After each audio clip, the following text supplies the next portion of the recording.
কিয়ামত আসার আগে পৃথিবীতে দুই ধরনের আলামত আসবে। একটা বলা হয় আলামতে কুবরা, বড় আলামত। আলামতে কুবরা হলো 7টা। বলে দিয়ে যাই, 1 নম্বরে ইমাম মাহদী আলাইহিস সালাম পৃথিবীতে আগমন করবেন।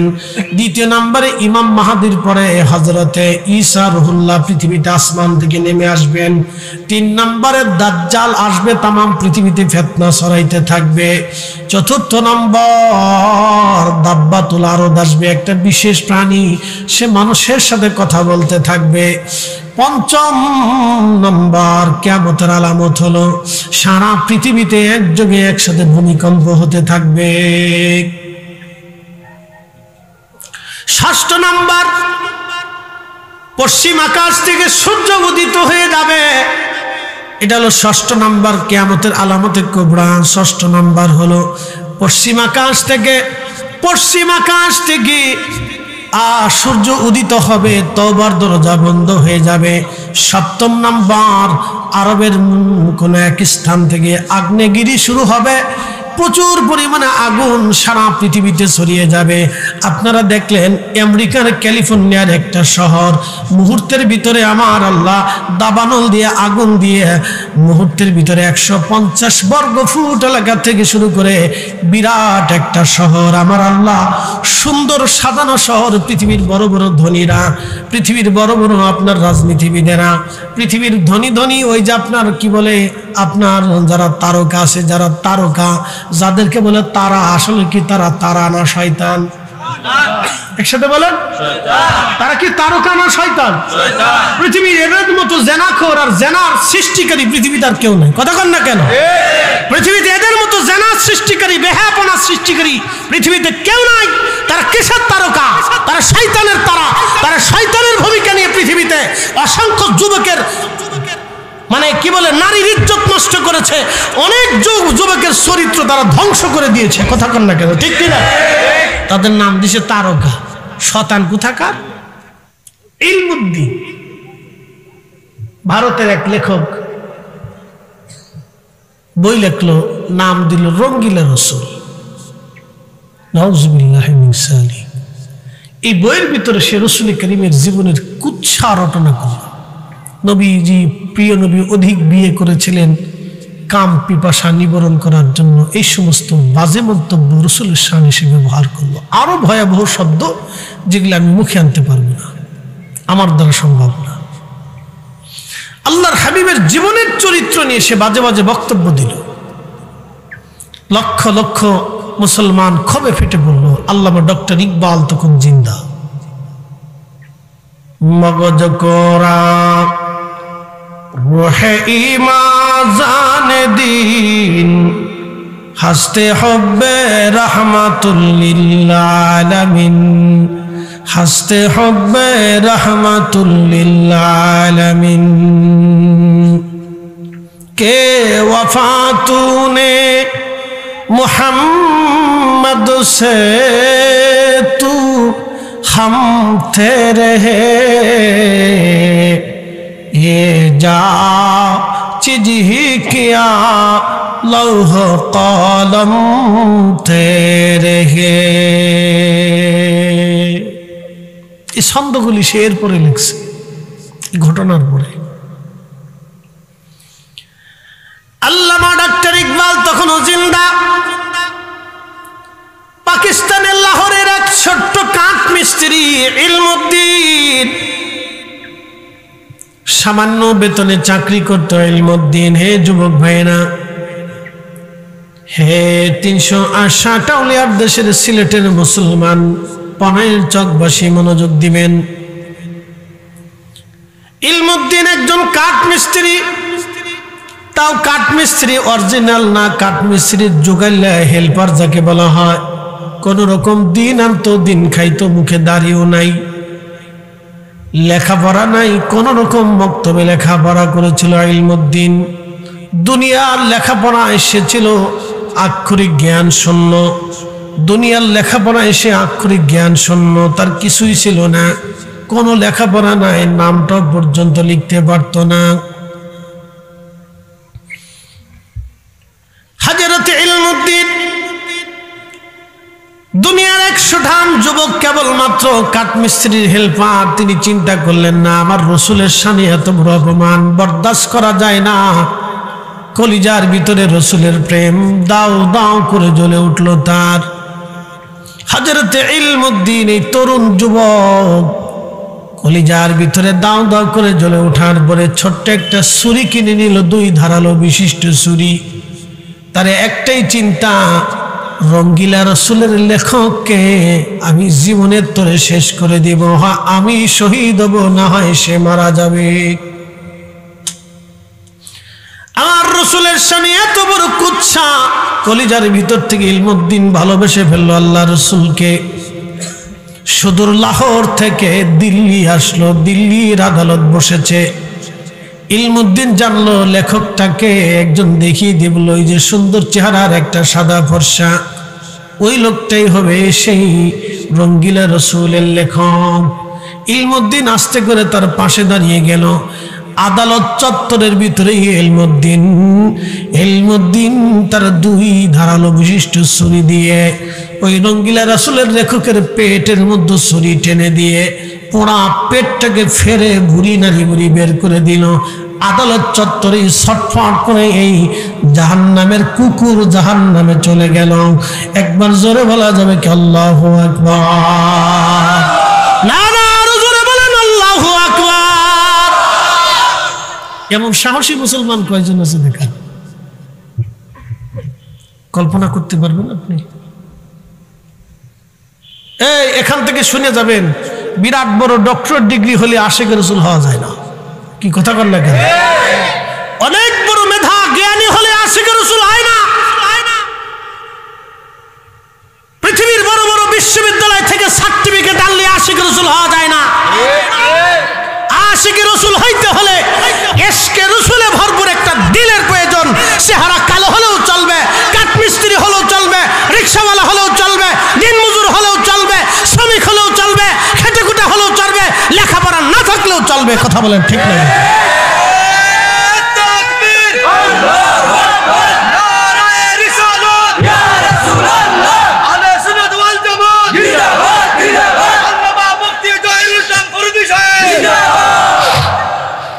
ইশকে রাসূল আলাদা জিনিস। উস্তনে হান্নানা মরা কাঠ জিন্দা হলো, সহিহ বুখারী হাদিস। উস্তনে হান্নানা মরা কাঠ জিন্দা হয়ে গেল। আপনি কল্পনা করতে পারবেন একটা মরা কাঠ রাসূলের প্রেমে জিন্দা হয়ে গেল, কাঁদতে শুরু করল। পৃথিবীতে কোন নবীর মুজিজাতে এরকম কোন ঘটনা নাই। আল্লাহ 1,24,000 নবী পাঠিয়েছেন, 313 জন রাসূল পাঠিয়েছেন। কোন নবীর জীবনীতে নাই যে একটা মরা কাঠ রাসূলের বিরহ বেদনায় কেঁদে উঠে মানুষের মতো কথা বলে, মানুষের মতো কাঁদতে শুরু করবে। কিয়ামত পর্যন্ত উস্তনে হান্নানার মতো আল্লাহ রসুলের কিছু উম্মত থাকবে যাদের দিলগুলি ইশকে রাসূলে জিন্দা হয়ে থাকবে। কথা বলেন ঠিক না বেঠিক?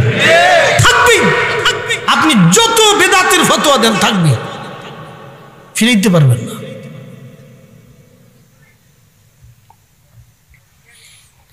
প্রিয় উপস্থিতি, মনোযোগ দিবেন। ইলমুদ্দিন যখন হত্যা করে ফেললো, আদালত চত্বরে হইচই পড়ে গেল। ব্রিটিশ আদালতের পুলিশ ইলমুদ্দিনকে ধরে নিয়ে নিল, জেলখানায় নিয়ে গেল। আবার আদালত প্রাঙ্গণে নতুন চত্বরে নতুন বিচার আবার শুরু হয়ে গেল। সারা দিল্লিতে হইচই পড়ে গেল। মুসলমানরা এমন কোন আইনজীবী নাই যে আইনজীবী ইলমুদ্দিনের পক্ষে না দাঁড়িয়েছিলেন। ভারত পাকিস্তানের অবিভক্ত ভারত পাকিস্তানের অবিভক্ত ভারত পাকিস্তান বাংলাদেশের সমস্ত মুসলিম আইনজীবী ইলমুদ্দিনের পক্ষে দাঁড়ায় গেলেন ইলমুদ্দিনের জন্য। আইনজীবীরা শুধু বলল, ইলমুদ্দিন তুমি একটা কথা শুধু বলবা আদালতে দাঁড়ায়া, তুমি যখন তাকে হত্যা করেছো তখন তোমার মাথা ঠিক ছিল না, তোমার ব্রেনে কাজ করে নাই, ভুলবশত হয়ে গেছে। শুধু একটা কথা যদি তুমি বলতে পারো ইলমুদ্দিন, তাহলে তোমাকে আমরা আইনজীবীরা ফাঁসির কাষ্ঠ থেকে বাঁচিয়ে দেব। আইনের ধাপ দিয়ে বিভিন্ন সেকশন দিয়ে আমরা তোমাকে যে কোনো মূল্যে তোমাকে ফাঁসির কাষ্ঠ থেকে বাঁচাবো। কিন্তু ইলমুদ্দিনের চূড়ান্ত উদ্দেশ্য আল্লাহকে খুশি করা। আল্লাহকে খুশি করার জন্য আগে নবী খুশি করা। আল্লাহু আকবার। ইলমুদ্দিন তো চূড়ান্ত সিদ্ধান্ত নিয়ে আসছে, হয় আমি মরবো না হয় ও মরবে। কি কথা কর না কেন? ঠিক আছে না? ইলমুদ্দিন তো সিদ্ধান্ত চূড়ান্ত করে আসছে তার জীবনে, শাহাদাতের লিপ্সা নিয়ে সে চলে আসছে, বাকি অন্য কোন উদ্দেশ্য নেই, শাহাদাতের লিপ্সা নিয়ে আসছে। একটা মূর্খ লেখাপড়াহীন, কোনো লেখাপড়া নেই, দেখেন আশিকে রাসূল হইতে শ্রেষ্ঠ হয়ে গেল। কথা বলেন ঠিক কিনা? কোনো লেখাপড়া নেই, কিন্তু সে কি হয়ে গেল? মহাজ্ঞানীদেরকে ছাড়িয়ে গেল, বড় বড় জ্ঞানীদেরকে ছাড়িয়ে গেল, বড় বড় শাইখুল হাদিস মুফতি আল্লামাদেরকে সে ছাড়িয়ে চলে গেল। আপনি বুঝেন ইশকে রাসূলের দাম, এখান থেকে বুঝে যান। এক মুহূর্তে, এক কাজে, এক মুহূর্তে ইলমুদ্দিন ওই জামানার বিখ্যাত উলামা ইকরাম থেকে ছাড়িয়ে চলে গেল। একসাথে বলবেন আল্লাহু আকবার, আরো জোরে। ইশকে রাসূলই উম্মতের শ্রেষ্ঠত্ব, নতুবা কোনো কিছুতে শ্রেষ্ঠত্ব নাই।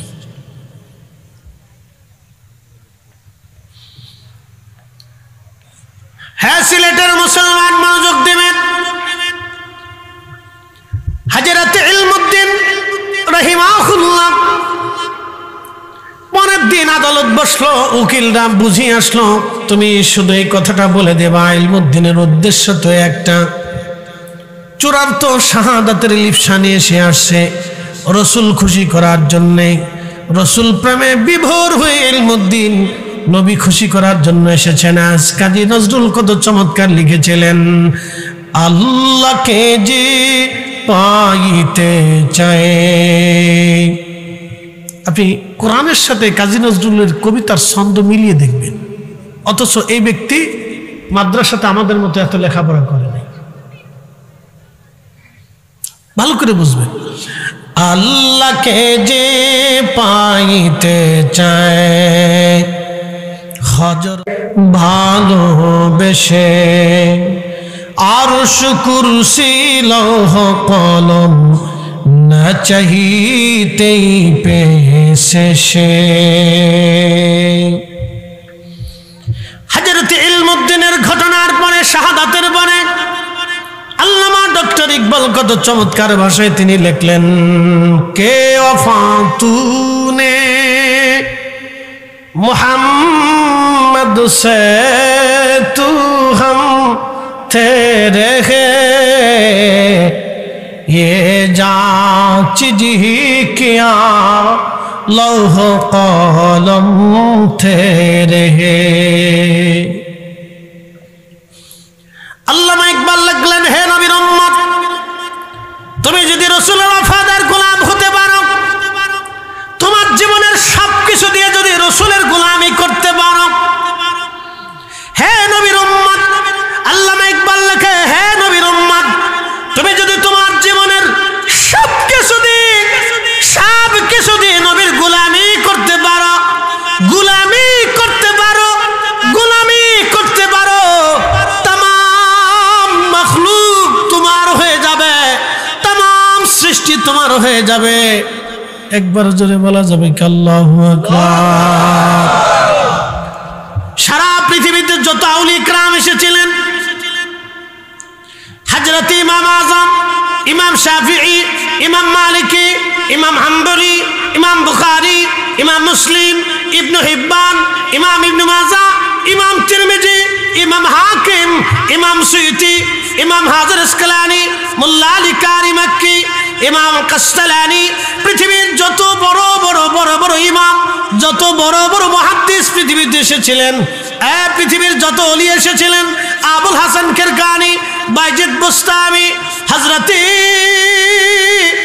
খাজা বাহাউদ্দিন নাশবন্দ বুখারী, আরিফ আহমদ তুশি, খাজা বাকিবিল্লাহ, মুজাদ্দিদ আল ফিসানি সিরহিন্দি, শেখ আব্দুল হক মুহাদ্দিস দেহলভী, শাহ আব্দুর রহিম মুহাদ্দিস দেহলভী, শাহ ওলিউল্লাহ মুহাদ্দিস দেহলভী, শাহ আব্দুল আজিজ মুহাদ্দিস দেহলভী, কাদরিয়া, চিশতিয়া, হুজুর গাউসে পাক মুহিউদ্দিন আব্দুল কাদের জিলানী, হযরত খাজা মাইনুদ্দিন চিশতি আজমেরি, নিজামুদ্দিন আউলিয়া, কুতুবউদ্দিন কাকি, শাহজালাল ইয়ামানি মুজাররিদি, শাহ ফরহান রাহমাতুল্লাহ আলাইহি, শাহ মুস্তাফা আল বাগদাদি আল হুসাইনি রাহমাতুল্লাহ আলাইহি, পৃথিবীর যত বড় বড় ওলি আল্লাহরা, এই জমিনের যত ওলি এসেছিলেন, হযরত সাফি ফতে আলী নূর, ফতে আলী রসুল নামা ওয়াইসি, শাহ সুবি ওয়াজিদ আলী মেহেদি বাগি, হযরত আল্লামা সাহেব কেবলা ফুলতুলি রাহমাতুল্লাহ আলাইহি, যুগে যুগে যুগে যুগে তারা রসুলের ইশকে নিজেদের জীবনকে কুরবানি করে নবীর কদমের গোলামি তারা করে গেছেন। কথা বলেন ঠিক কিনা?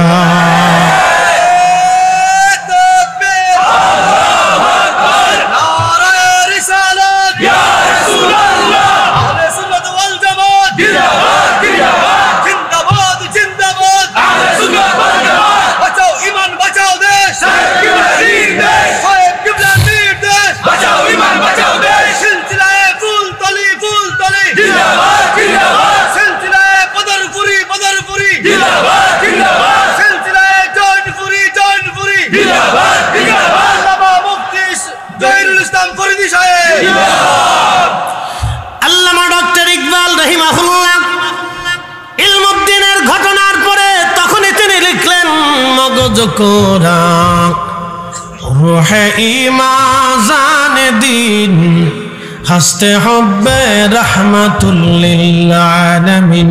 মগজ কোরা রূহে ঈমান দিন হাসতে হবে রাহমাতুল লিল আলামিন।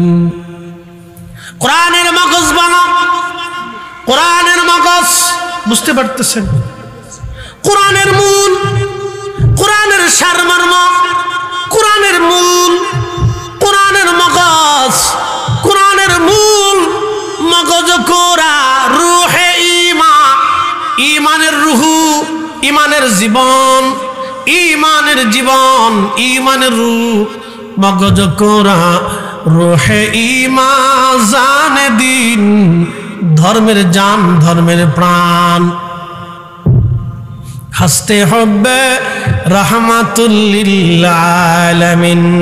আল্লাহর নবীর গোলামি, রসুলের গোলামি, নবীর গোলামি, নবীর গোলামি, নবীর গোলামি। আল্লাহর কথার সাথে তাদের কবিতার ছন্দের কত মিল দেখে।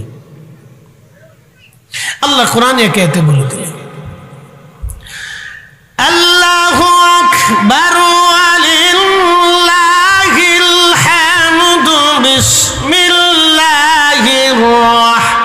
রাহমানির রাহিম।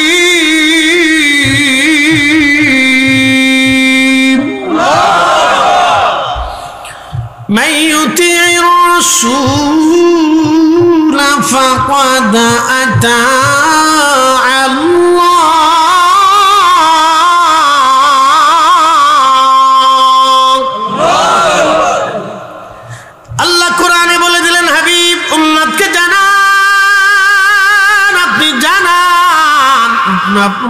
আপনি জানায় দেন নবী, আপনি রসুলকে যে ইত্তেবা করবে আমি আল্লাহর ইত্তেবা সে করবে। আপনি নবী মানলে আমি আল্লাহ মানা হয়ে যাবে। আপনি নবীর গোলামি হলে আমি আল্লাহর গোলামি হবে। আপনি নবীর ইত্তেবা হলে আমি আল্লাহর ইত্তেবা হবে। আপনি নবীর জন্য জীবন দিলে আমি আল্লাহর জন্য জীবন দেওয়া হবে। আপনি নবীর দল করলে আমি আল্লাহর দল হয়ে যাবে। আপনি নবীর মত মানলে আমি আল্লাহর মত মানা হয়ে যাবে। আপনি নবীর গুণ গাইলে আমি আল্লাহর গুণ গাওয়া হয়ে যাবে। আপনি নবীর শান গাইলে আমি আল্লাহর শান গাওয়া হবে। আপনি নবীর চরিত্র মানলে আমি আল্লাহর চরিত্র মানা হয়ে যাবে। আপনার সুন্নাহ মানলে আমি আল্লাহর সুন্নাহ মানা হয়ে যাবে। আপনি রসুলকে বেজার করলে আমি আল্লাহকে বেজার করা হবে। আপনাকে গালি দিলে আমি আল্লাহকে গালি দেওয়া হবে। আপনাকে কষ্ট দিলে আমি আল্লাহকে কষ্ট দেওয়া হবে। আপনাকে খুশি করলে আমি আল্লাহকে খুশি করা হবে। মারহাবা বলবেন না? সূত্র কি কঠিন না সহজ? আরো জোরে বলে। এই সহজ সূত্রটা আউলিয়া کرام শিখাই গেছে। কি কথা কর না কেন? আর তার জন্য তাদেরকে বেদাতির উপমা, বেদাতির তবকা তাদেরকে দিছে, কিন্তু সাতার দিকে তারা নজর দেয় নাই। কারণ পৃথিবীর মানুষ বেদাতি আর শিরকি যাই বলুক, ইশকে রাসূলের চাইতে বড় মর্যাদা কিছু হতে পারে না। কথা কন না? ইলমুদ্দিন থেকে বুঝে যান। আইনজীবীরা বুঝিয়ে গেল, তুমি শুধু একটা ছোট্ট শব্দ বলবা যেটা ভুলবশত হয়ে গেছে, আমি সে সময় মাথা ঠিক ছিল না। ইলমুদ্দিন কি মাথা ঠিক ছিল না এই কথা বলার জন্য আসছে, না জীবন শেষ করার শাহাদাতের ক্লিপসা নিয়ে আসছে? তার চূড়ান্ত ইচ্ছা রাসূলকে খুশি করা। কথা ঠিক কিনা? তার চূড়ান্ত ইচ্ছাই হচ্ছে রাসূলকে খুশি করা। আপনাকে এই সূত্রটা বুঝতে হবে। পৃথিবীর যে যত বিদ্যায় আপনাকে দিক, আপনি রাসূলের কদমের বিদ্যার চাইতে বড় বিদ্যা পৃথিবীতে নাই। কি কথা বল না কেন? যত বিদ্যা আপনাকে দিক, এই কথা মনে রাখবে। এখান থেকে পদস্খলন যাতে আপনাদের না হয়, তো সর্বনাশ হয়ে যাবে। কিচ্ছু করার নাই, মেহেশর কায়েম হবে, আপনি আমি কবরে চলে যাব।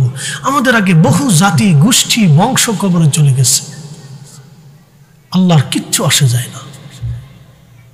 কিন্তু রাসূলকে যদি বেজার করে যান তাহলে মহা সর্বনাশ হবে, মেহেশর বড় কঠিন হবে।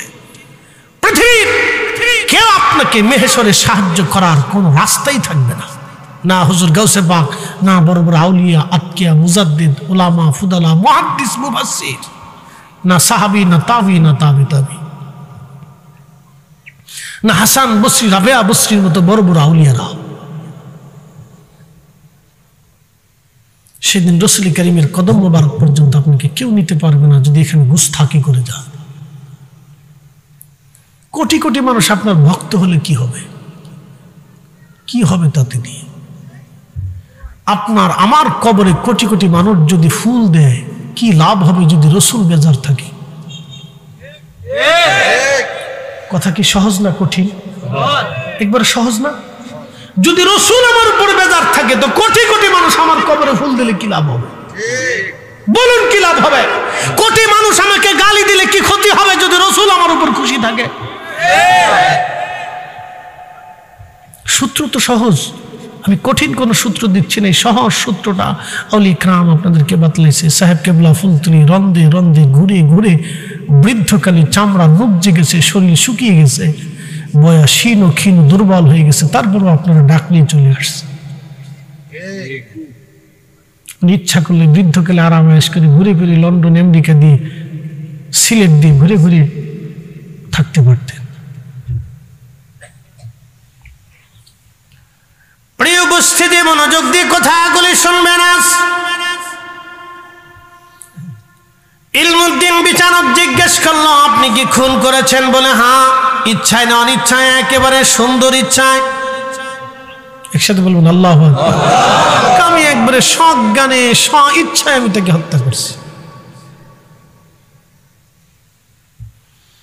উকিলরা সব নীরব নিথর হয়ে বসে গেল। কি করলাম?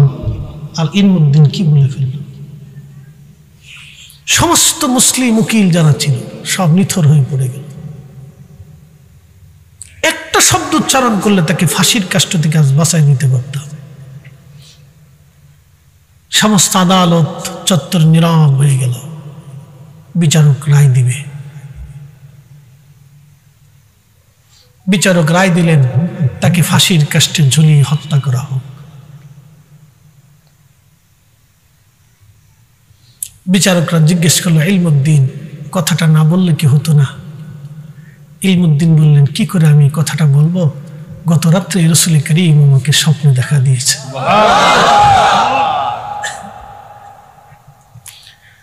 আমার নবী আমাকে স্বপ্নে দেখা দিয়ে, হে ভারতবাসী উকিলরা, আইনজীবীরা, আমার রাসূল আমাকে বেহেশতের সুসংবাদ দিয়েছে। আল্লাহু আকবার, ইয়া রাসূলুল্লাহ,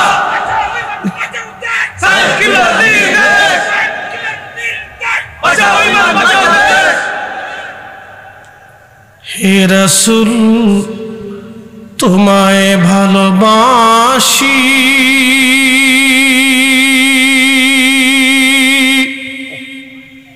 অন্তরে শুধু মুখে নয়, জান্নাতের আশায় নয় হে রাসূল, জাহান্নাম কেউ ডরি না। তোমায় পাওয়ার আশায় মানুষ ছুটে যায় মদিনায়, তোমায় পাওয়ার আশায় মানুষ ছুটে যায় মদিনায়। এ আশিকে দিদার দাও না, আর দূরে থাকিও না। এ আশিকে দিদার দাও না, আর দূরে থাকিও না। হে রাসূল তোমায় ভালোবাসি, অন্তরে শুধু মুখে নয়, জান্নাতের আশায় নাই হে রাসূল, জাহান্নাম কেউ ডরি না, জাহান্নাম কেউ ডরি না।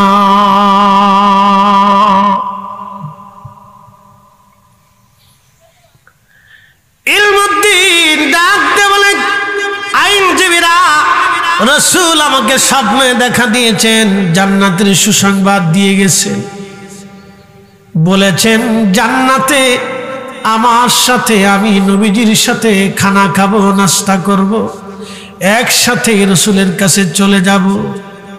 বিচারক শাহাদাতের লিপসানে এসেছি, আমি রাসূলের জন্য জীবন দেওয়ার জন্য আসছি, মিথ্যা কথা কি করে বলবো? আমি শাহাদাতের জন্য আমি প্রস্তুত আছি। একবার জোরে বলা যাবে কি আল্লাহু আকবার? এই না, হাত উঁচা করে বলেন আল্লাহু আকবার। তেলের গাড়ি তেলে চলে,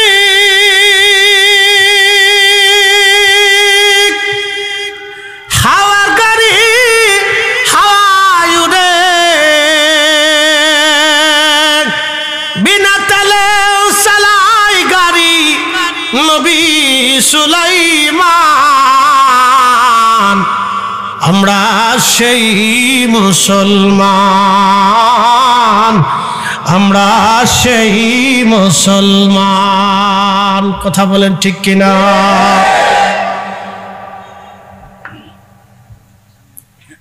বুঝতে কি কোনো অসুবিধা হচ্ছে?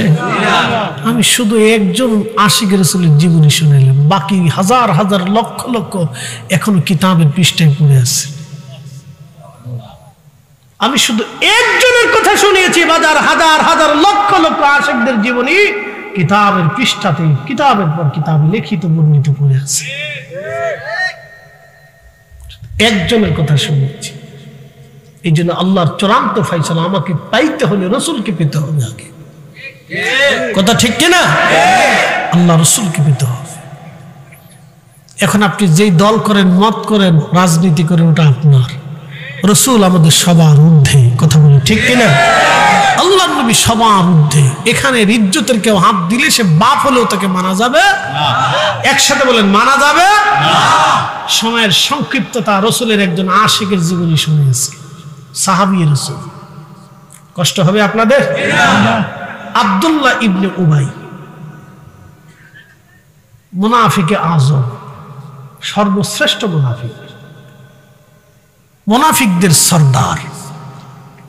তার ছেলের নাম ছিল আব্দুল্লাহ, বাবার নামও আব্দুল্লাহ, ছেলের নামও আব্দুল্লাহ। নবীজি তার নাম রেখেছিলেন আব্দুল্লাহ।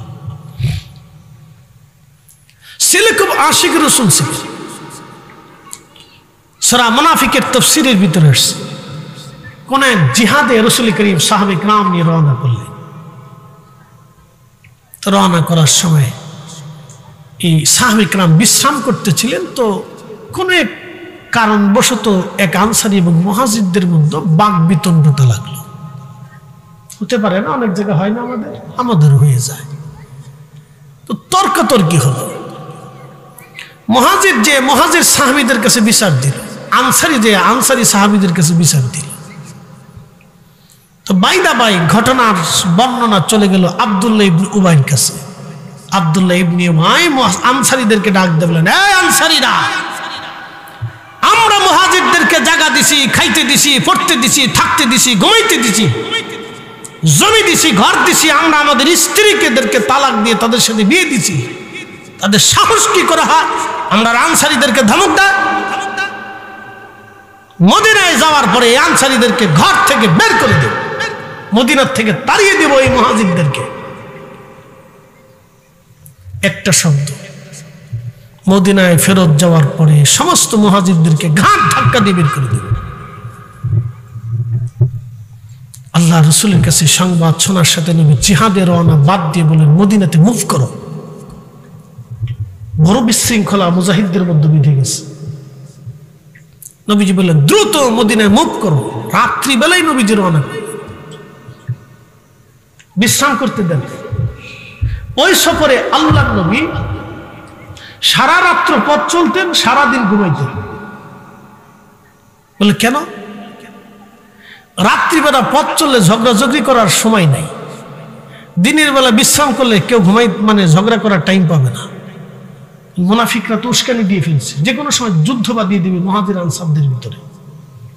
আল্লাহর নবী বিচক্ষণতার পরিচয় দিলেন, তিনি মহাজ্ঞানী ছিলেন। প্রিয় নবী চলে আসলেন মদিনার উপকণ্ঠে। ছেলে আব্দুল্লাহ আগে ভাগে ঘোড়া দাবড়ায়া দ্রুত গতিতে মদিনার উপকণ্ঠে চলে আসলেন। ঢাল তলোয়ার আর অস্ত্রে শস্ত্রে সজ্জিত হয়ে মদিনার রাস্তায় দাঁড়িয়ে আছে। আল্লাহর নবী সবার পিছনে ফিরে আসবেন, নবীজি সবার পিছনে ফিরে আসবেন। সবার পিছনে ফিরে আসতেছিলেন, আর আব্দুল্লাহ ইবনে উবাই সবার আগে আসতেছিলেন। আব্দুল্লাহ ইবনে উবাই যখন মদিনার রাস্তার সামনে দাঁড়াইলেন, ছেলে রাস্তার মাঝখানে দাঁড়ায় তলোয়ার বের করে বললেন, পিতা, ঘোড়ার সওয়ারি থেকে নেমে যান। এক কদম যদি মদিনার দিকে সামনে বাড়ান, আমি আপনার সন্তান। আজকে সন্তানের পরিচয় দিব না, বাবার পরিচয় হবে না। আল্লাহর কসম করে বলি পিতা, তোমার দেহ থেকে মাথা আজকে ফেলে দেব। একসাথে বলেন আল্লাহু আকবার। সাহাবী রাসূলের ইজ্জতের বেলায় নিজেকে কন্ট্রোল করতে পারেন না।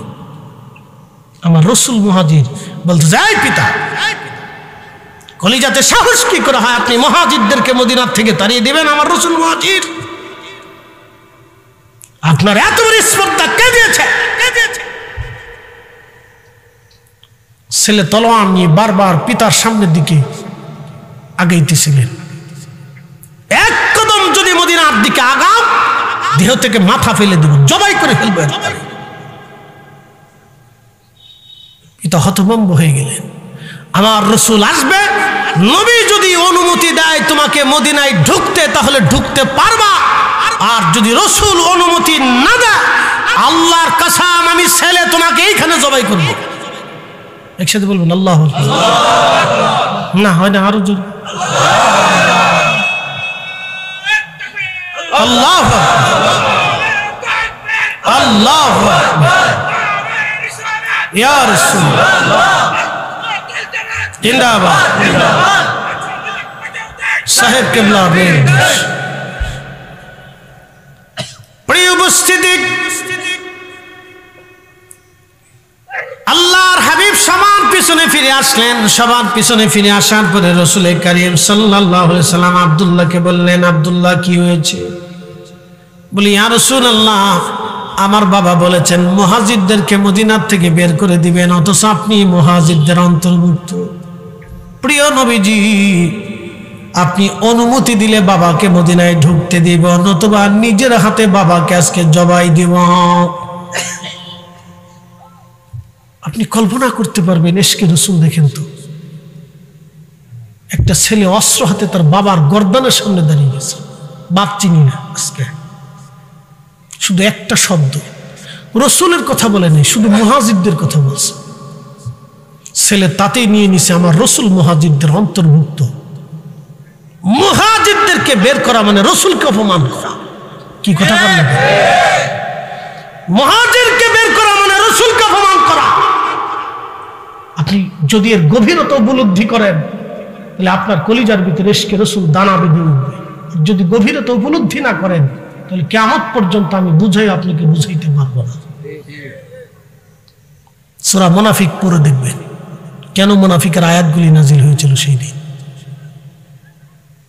তখনই আল্লাহর কোরআনের আয়াত নাজিল হলো, ওয়ালিল্লাহিল ইজ্জাতু ওয়ালি রাসূলিহি ওয়ালিল মুমিনিনা ওয়ালাকিন্নাল মুনাফিকিনা লা ইয়ালামুন। হাবিব, মুনাফিকরা আমি আল্লাহর ইজ্জত বুঝে না, আপনি রাসূলের শান বুঝে না। আমি আল্লাহর শান বুঝে না, আপনি রাসূলের শান বুঝে না। মুনাফিকরা নবী মুমিনের ইজ্জত তারা বুঝে না। আল্লাহ কঠোর ভাষায় বাক্য নাজিল করে বলেন মুনাফিকরা এটা বুঝে না।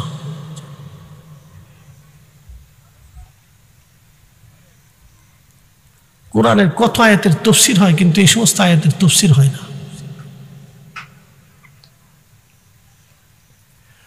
আল্লাহর নবী ডাক দিয়ে বলেন, আব্দুল্লাহ, আমি যদি তোমার পিতাকে হত্যা করার অনুমতি দেই তাহলে মানুষেরা বলবে মুহাম্মদ সাল্লাল্লাহু আলাইহি সাল্লাম সাথীদেরকে হত্যা করে তোমার বাবাকে ছেড়ে দাও। আব্দুল্লাহ ছেড়ে দিলেন। আব্দুল্লাহ ইবনে উবাই চলে গেলেন মদিনাতে। তার সাহস হারিয়ে ফেলল। সন্তানটাকে জবাই করতে চায়, এর চাইতে বড় ব্যর্থতা মুনাফিকের জীবনে আর কিছুই নাই। কি কথা কন না কেন? সাহস হারিয়ে ফেললেন। আব্দুল্লাহ তখনও রাসূল করিম সাল্লাল্লাহু আলাইহি সাল্লামকে অনুরোধ করলেন, ইয়া রাসূলুল্লাহ, যদি কোরআনের আয়াত নাজিল হয়, আমার আব্বাজানকে আল্লাহ হত্যার ফয়সালা দিয়ে দেয়, নবীজি মদিনার কোনো মানুষ দিয়ে আমার বাবাকে হত্যা করাবেন না, তার গর্দান নেবেন না ইয়া রাসূলুল্লাহ। কারণ অন্য কেউ যদি আমার বাবার গর্দান নেয় তাহলে ওই ব্যক্তির প্রতি আমার মনের আক্রোশ আসতে পারে, আর মনের আক্রোশ যদি আসে তাহলে আমি গুস্তাখে রাসূল হয়ে যাব, রাসূলের দরবারে আমি এই অপমানিত হয়ে যাব। আমি আল্লাহর দরবারে কি জবাব দেব? ইয়া রাসূলুল্লাহ, ইয়া হাবিবাল্লাহ, আপনি অনুমতি দিবেন আমি নিজে হাতে আমার বাবার গর্দান ফেলে দেব, যাতে কারো প্রতি আমার আক্রোশ না থাকে। আমি নিজে নিজের পিতাকে হত্যা করে ফেলবো। একবার আওয়াজ তুলে বলা যাবে কি আল্লাহু আকবার? কি বুঝলেন? সাহাবী।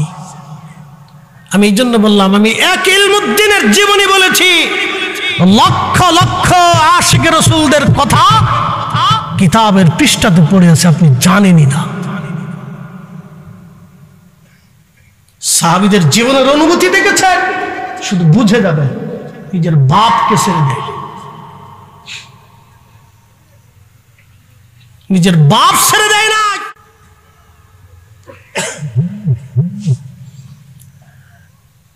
সিলেটবাসী মনোযোগ দিয়ে কথাগুলি শুনবেন।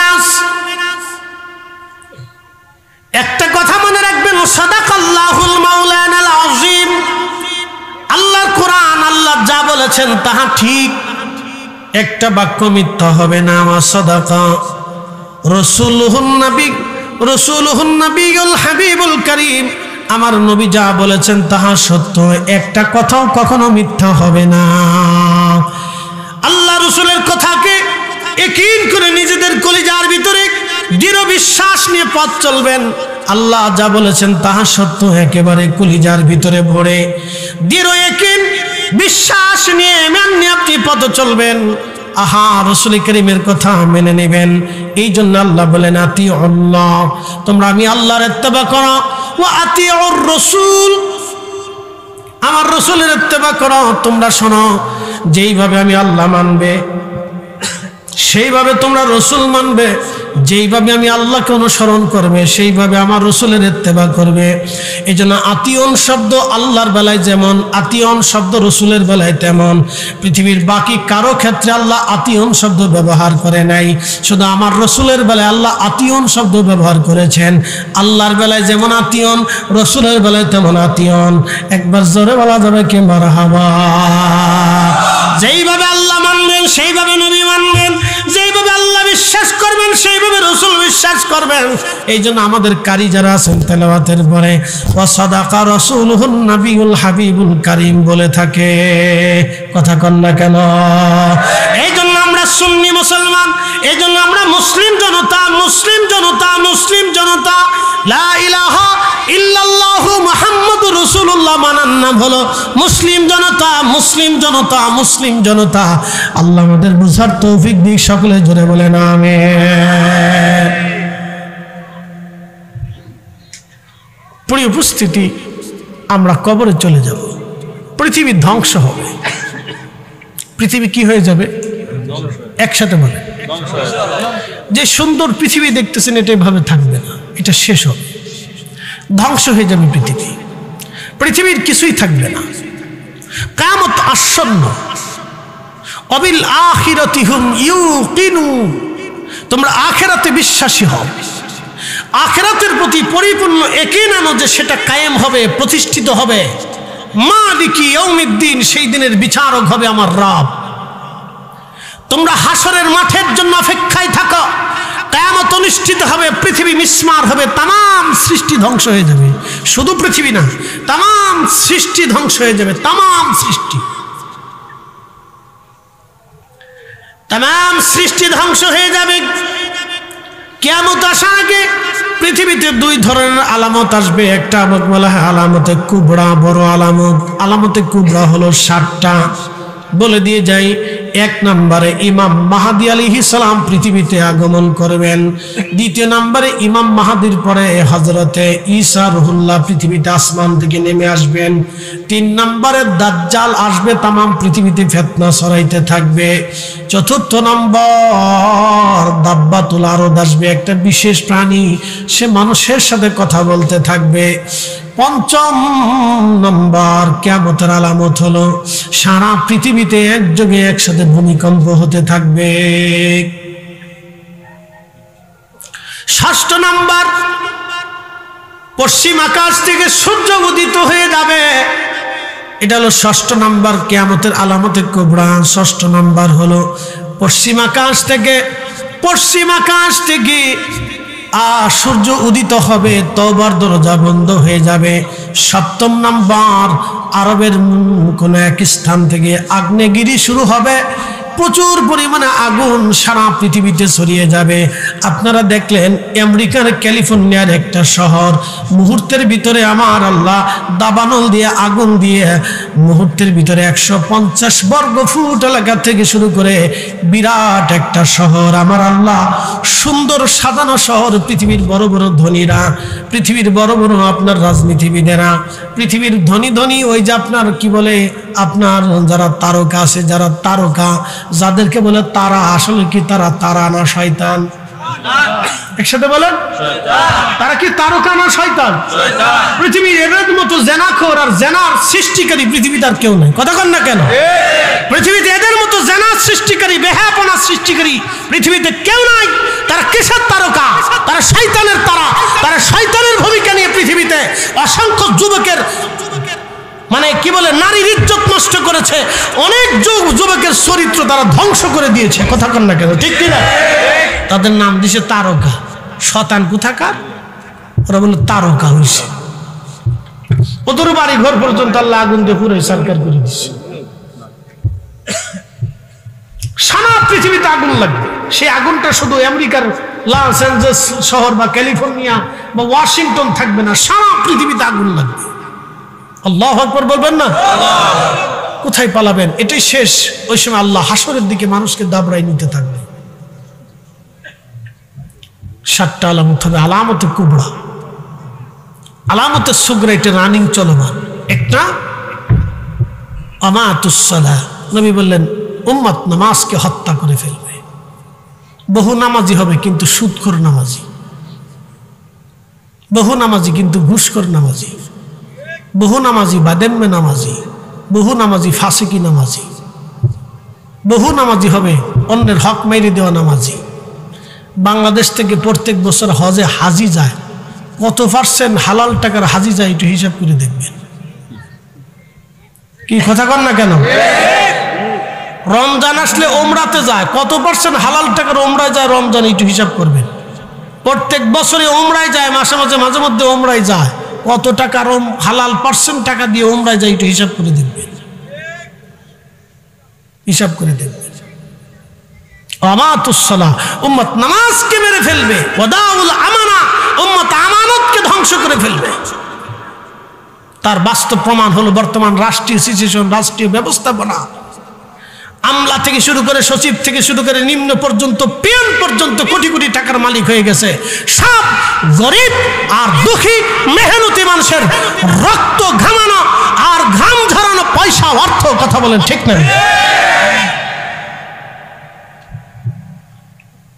সব মেহনতি মানুষের, কৃষক গরিব মেহনতি। আজকে কৃষক যদি কোনো ডিসি অফিসে যায় তাহলে মূল্যই করে না, তারা মানুষই মনে করে না। কি কথা কন না কেন? অথচ কৃষকের ঘাম ঝরানো পরিশ্রম থেকে আজকে ফসল হয়, সবজি হয়, খাবার হয়, ধান হয়, আমাদের নিত্য প্রয়োজনীয় রিজিকের ব্যবস্থা হয় তাদের ঘাম ঝরানো পয়সা থেকে, তাদের ঘাম ঝরানো পরিশ্রম থেকে। অথচ DC office, SP office, TN office, বাংলাদেশের বিভিন্ন কোনো অফিস আদালতে এই কৃষকগুলি গেলে তাদেরকে মানুষই মনে করে না, এদেরকে গরিব দুঃখী মনে করে দূর দূর করে তাড়িয়ে দেয়। ধর কালকে সেদিন দেখলাম এক আনসার এক দরিদ্র মানুষকে পিটাচ্ছে ময়মনসিংহ। শুধু পিটাচ্ছে না, ঘাট ধরে ধরে জোর করে টেনে নিয়ে যাচ্ছে, একটা লোক বাধা দিল না, একটা লোক বাধা দিল না। চিন্তা করলাম যে কত মানুষের ভিতরে একজন নিরীহ মানুষকে পিটাচ্ছে, একটা লোক বাধা দিল না। তার মানে বুঝে গেল মানুষের সংখ্যা দেশে কমে গেছে।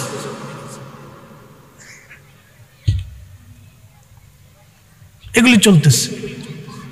ওয়াদাউল আমানা, আমানত ধ্বংস হয়ে যাবে।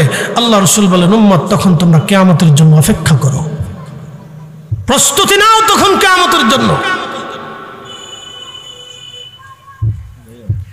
আল্লাহর নবী বলে দিলেন, তোমরা কিয়ামতের জন্য তখন প্রস্তুতি নাও। 3 নাম্বার হচ্ছে পৃথিবী থেকে ন্যায় বিচার উঠে যাবে, ন্যায় থাকবে না, শুধু অন্যায় অন্যায় ভরে যাবে, শুধু ন্যায় থাকবে না, অন্যায় থাকবে। আপনি যদি দেখেন সারা বাংলাদেশে যে কয়টা বিচার সালিশ হয়, কয়টা বিচার সালিশে সঠিক মতো হয় আপনি হিসাব করে দেখেন। বংশের টানে, রাজনীতির টানে, দলের টানে, মতের টানে, আর গোষ্ঠীর টানে, সন্তানের মহাব্বতে, আত্মীয়তার মহাব্বতে, সমর্থকের মহাব্বতে আমাদের দেশের গ্রাম্য সালিশ বিচার হয়। কথা কন না কেন? আল্লাহ রাসূল বললেন, তোমরা তখন কিয়ামতের অপেক্ষা করতে থাকবে। ভাই আমার কথা বলতেছি না আমি, আর রাসূলেরটা বলতেছি, আল্লাহর হাবিবেরটা বলছি। নবী বললেন, বেহায়াপনার সয়লাব এত পরিমাণে হবে, মানুষ দিনে দুপুরে দিনে প্রকাশ্যে জেনা করবে। আপনি যদি যান বোটানিক্যাল গার্ডেন, রমনা গার্ডেন, আপনি আপনার বাচ্চা নিয়ে, সন্তান, স্ত্রী নিয়ে ঘুরতে পারবেন না, তো লজ্জা করবে। আজকে আমরা যে সমস্ত বড় বড় বিদ্যাপীঠ দেখি, ভার্সিটির মতো জায়গাতে আজকে বেহায়াপনা চলতেছে। কি কথা কন না কেন? যেখান থেকে মানুষ আসবে সেখান থেকে অমানুষ তৈরি হচ্ছে। বল হুজুর কি করে বললেন?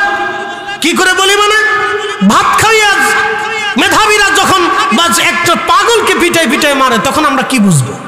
কি কথা কন না কেন? একটা মেধাবী ছেলেরা হাসতে হাসতে হাসতে হাসতে ভাত খাওয়া খায় পিটাই পিটাই মেরে ফেললো একটা মানুষকে, এটা কি মানুষের কাজ করা হতে পারে? এরকম কত শত ঘটনা হয়, কতদিন কোন দিক দিয়ে হয়, যেখানে সেখানে প্রকাশ্যে মারামারি, কুমাকুমি, পিটে পিটি, যে যারে পারতেছে মারতেছে, দাঙ্গা হাঙ্গামা চলমান, মারামারি। সেই দিন আমার ফরিদপুরে সিঙ্গারে নিয়ে মারামারি করতেছে, কুমাকুমি করতেছে। আচ্ছা, সে 5 টাকা সিঙ্গারে নিয়ে তোরা মারামারি করস কি? এটা নিয়ে তো মারামারি কুত্তাই করে। কি কথা কর না কেন? জোরে বলে। আমার দেশ, আমার দেশ, দুঃখে করে আমি কথা বলতেছি, আমার দেশ ফরিদপুর শহরে একটা সিঙ্গারে নিয়ে কুত্তা কামড়া কামড়ি করতেছে, মারামারি করতেছে। ছি ছি ছি ছি ছি,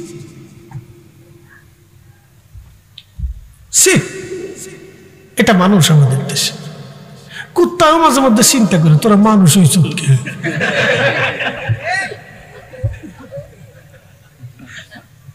ওটা খারাপ কিছু ভাই, কুত্তাও চিন্তা করে তোরা মানুষ হইছ কে? আমরা তো কুত্তাই বাংলা, দিলে খাই না খেলে না খাই আমরা মনিবের সাথে বেইমানি করি না, সারা রাত্র ভাড়া দিই।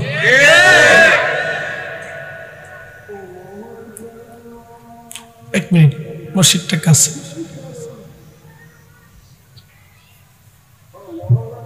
উঠবেন না, বসেন।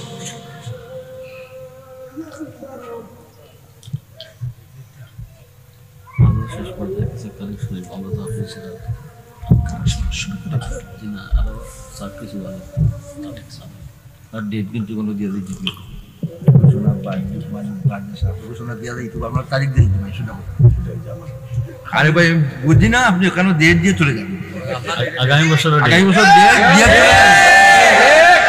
আপনার তারিখের তারিখ 10 তারিখের ভিতরে একটা ডেট দেওয়া যাবে, জানুয়ারি 10 তারিখের ভিতরে আপনি একটা ডেট দিয়ে দেবেন। আপনি আজকে তারিখ দিয়ে যখন চাঁদে রাজি আসুন,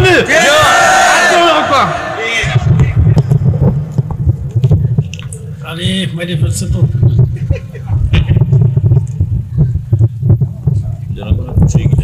প্রত্যেক বছর আইবা আপনার ডেটে ডেট যাও।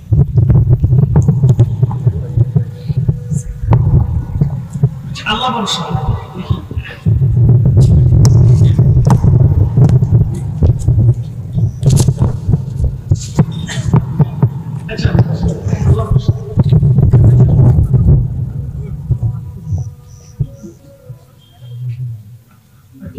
আমরা বসি।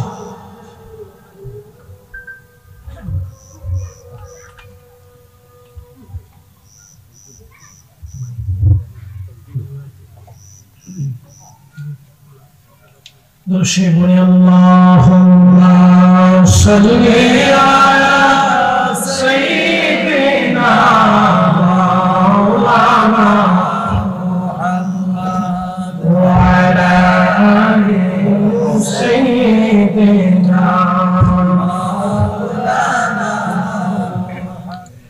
আল্লাহ আমাদেরকে আখিরি নবীর উম্মত বানিয়েছেন। সমস্ত মানব জাতি থেকে আল্লাহ রাব্বুল আলামিন 1,24,000 নবীকে আল্লাহ বাছাই করলেন। 1,24,000 নবী থেকে আল্লাহ 313 জন রসুল বাছাই করলেন। 313 জন রসুল থেকে আল্লাহ প্রসিদ্ধ 4 জন রসুলকে বাছাই করলেন। প্রসিদ্ধ 4 জন রসুল থেকে আল্লাহ একজনকে ইমামুল মুরসালিন খাতামুন নবিয়্যিন আল্লাহ সর্ব নবীদের ইমাম হিসেবে আল্লাহ কবুল করলেন। তিনি কে? আমাদের নবী। একসাথে বলেন, তিনি কে? তাহলে এই মর্মে বোঝা গেল যে আমাদের নবীর উপরে মহা সম্মানিত সৃষ্টি জগতে আর কেউ, একসাথে বলেন, আর কেউ। তো সেই নবীর উম্মত হিসেবে আল্লাহ আমাদেরকে কবুল করলেন। এটা আমাদের জীবনের অনেক বড় সৌভাগ্য, অনেক বড় সৌভাগ্য। এটা আল্লাহর অনেক বড় দয়া, আল্লাহর অনেক বড় দয়া। রব্বুল আলামিন কুরআনুল কারীমের ভিতরে আমার আল্লাহ একটা আয়াত দিয়ে আল্লাহ আমাদেরকে বুঝিয়ে দিলেন, কুল ইন কুনতুম তুহিব্বুনাল্লাহ।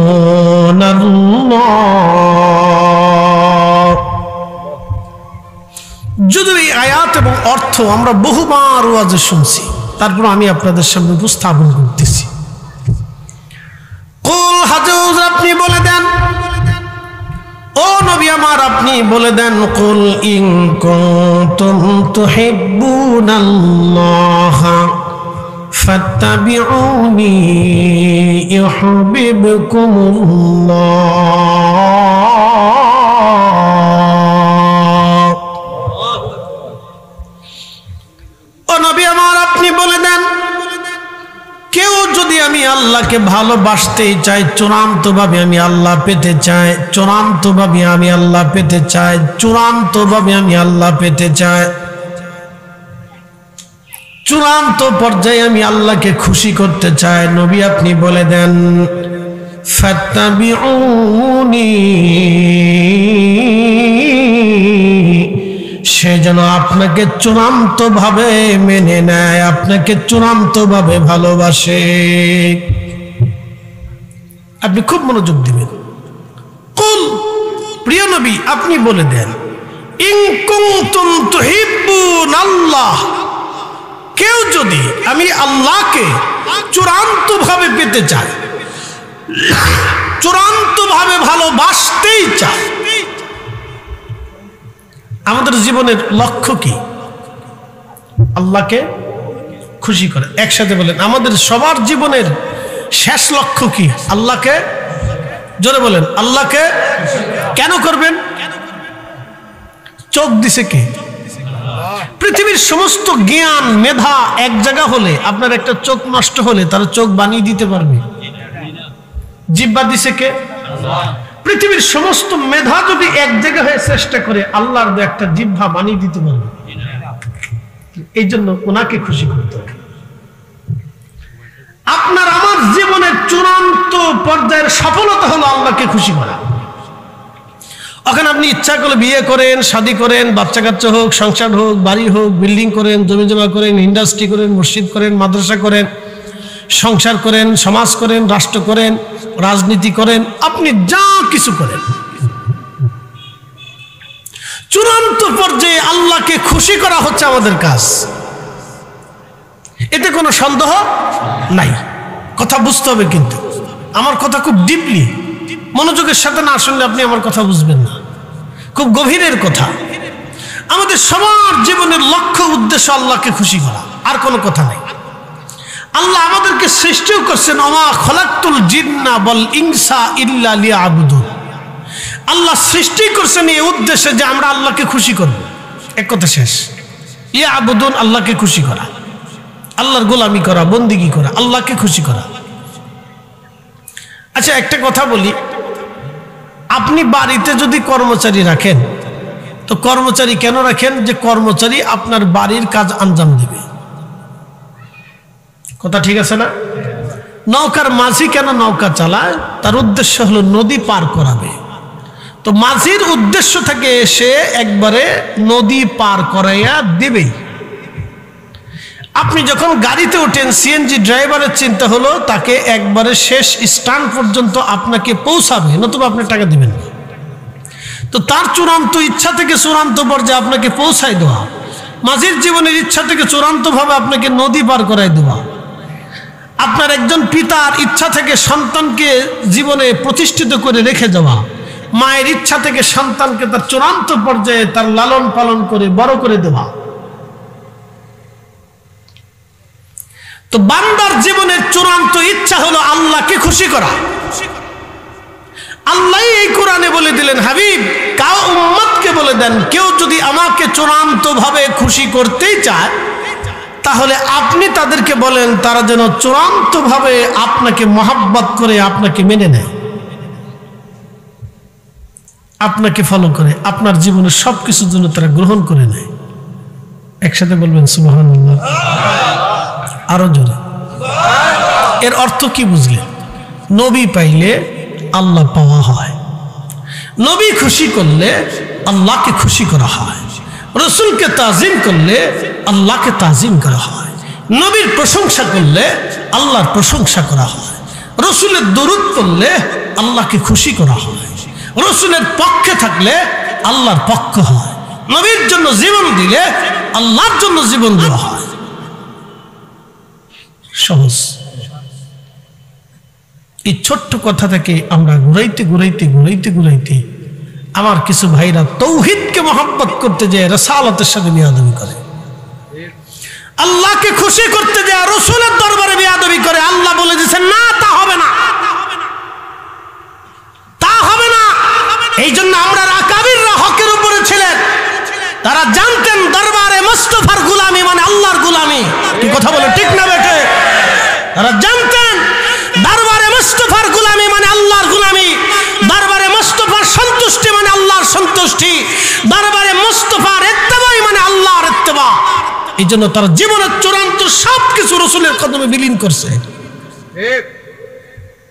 তার জন্য তারা বেদাতির ব্যাখ্যা, বেদাতির তবকা তারা জীবনে মাথায় নিয়ে ঘুরছে, কিন্তু কারো কথা তারা তোয়াক্কা করে নাই।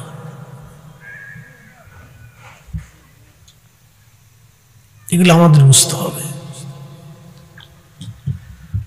উপস্থিতি শুধু কি এইখানে আয়াতে শেষ? রব্বুল আলামিন আরো জানাই দিলেন, হাবিব চূড়ান্ত ভাবে আপনি নবীকে যদি তারা মেনে নিয়ে নেয় বন্ধু, তাহলে শুনে নেন, আপনি তাদেরকে জানিয়ে দেন ফাত্তাবিউনি ইউহিব্বুকুমুল্লাহ, আমি রব্বুল আলামিন তাদেরকে মহব্বত করব। যে আপনি নবীকে মহব্বত করবে, চূড়ান্ত ভাবে আপনি নবীর গোলামি করবে, আমি আল্লাহ তাকে মহব্বত করব। শুধু মহব্বতই করব না, হে রাসূল আপনি বলে দেন বন্ধু, ওয়াগফিরুজ যুনুবা জামিআ, আমি রব্বুল আলামিন তার জীবনের সমস্ত গুনাহগুলি আমি আল্লাহ মিটাই দিব, মাফ করে দিব। একবার জোরে বলা যাবে কি আল্লাহু আকবার।